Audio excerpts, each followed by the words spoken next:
en plena transición española, en 1979, emergió de Córdoba un grupo que alumbraría el corazón del rock andaluz con una esencia del heavy metal en español. Esta es la reseña del póster de la banda Medina Azara.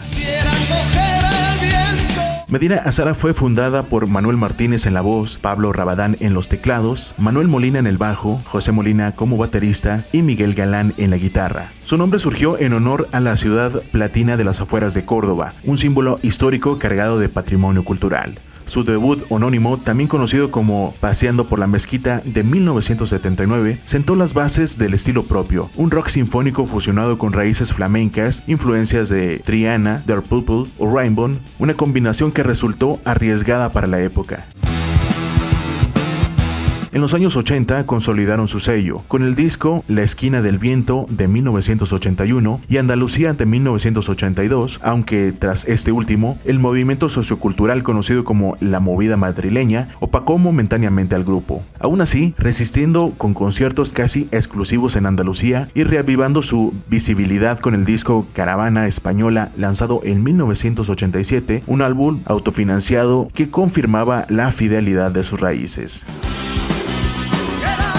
En 1984, Randy López reemplazó a Manuel Molina en el bajo, aportando composiciones como El Soldado o La Guitarra. Tras un breve paréntesis, Miguel Galán dejó la banda, regresando Pablo Rabadán para recuperar el pulso en el teclado. En 1989, con el fichaje de Paco Ventura en la guitarra, llegaron nuevas energías mientras el baterista Manuel Reyes se incorporaba.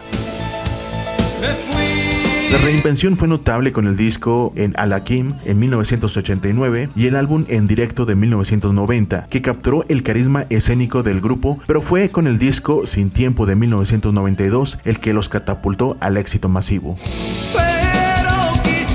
Con éxitos como Necesito Respirar y la emblemática versión de Módulos Todo Tiene Su Fin, vendieron más de 100,000 copias en solo unos meses y se convirtieron en estrellas absolutas del rock en español. Años después, esta etapa seguiría siendo un referente incontestable.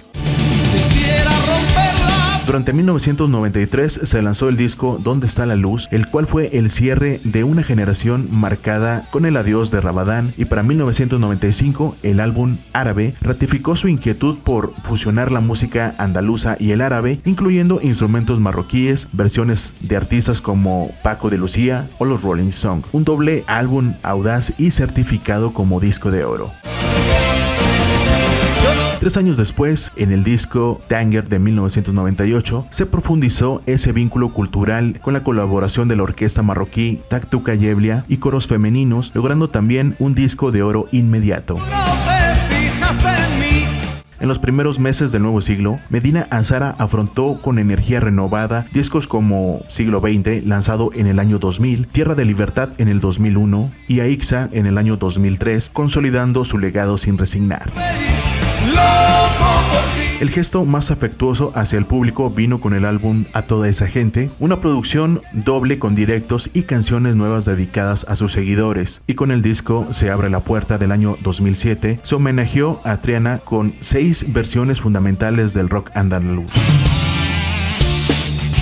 Ya en la nueva década, surgió el álbum La Memoria Perdida del año 2012 con la incorporación de Juanjo Covacho en el bajo y Nacho Santiago en la batería, retomando raíces con sabor flamenco.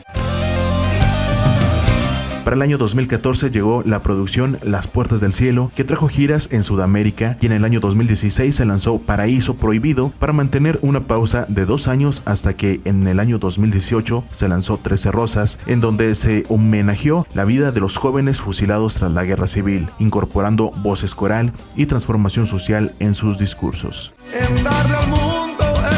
La madurez se expresó con el disco El Sueño Eterno del año 2023, un doble álbum de estudio con colaboraciones como El Barrio y José Andrea de Mago de Oz, y dispuesto para el streaming y el formato físico, una obra que reafirmó su vigencia creativa. Pero la historia concluye con dignidad tras 45 años y más de 4,000 conciertos, 24 discos de estudio y otros tantos en vivo y recopilatorios. Medina Azara anunció su final. Todo tiene su fin o hasta siempre, una gira entre el año 2025 y 2026, el cual fue decidido por sus pilares Manuel Martínez, Paco Ventura y Manuel Ibáñez, con el deseo de retirarse en su mejor momento, conscientes del peso emocional del legado que dejan.